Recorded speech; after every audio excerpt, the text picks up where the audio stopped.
ভাবুন তো, যে দলটা এতদিন স্বপ্ন দেখত বড় মঞ্চে খেলার, সেই দলটাই আজ ইতিহাস গড়তে উড়াল দিচ্ছে। এএফসি উইমেন্স এশিয়া কাপ খেলতে অস্ট্রেলিয়া যাওয়ার আগে বাংলাদেশ নারী ফুটবল দলকে বিশেষ সংবর্ধনা ও শুভেচ্ছা জানিয়েছে ঢাকায় নিযুক্ত অস্ট্রেলিয়ান হাই কমিশন।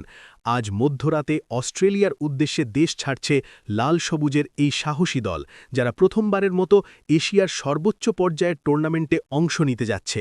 ১ থেকে ২১ মার্চ অস্ট্রেলিয়ায় অনুষ্ঠিত হবে নারী এশিয়ান কাপ ফুটবল, আর তার আগে ঢাকায় অস্ট্রেলিয়ান হাই কমিশনে ছিল আবেগ আর আনন্দে ভরা এক সুন্দর মুহূর্ত।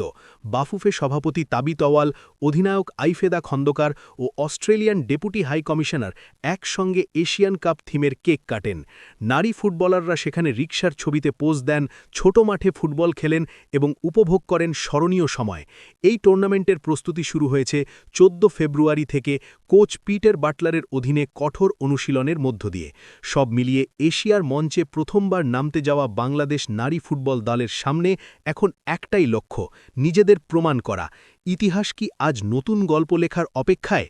উত্তর মিলবে অস্ট্রেলিয়ার মাঠেই।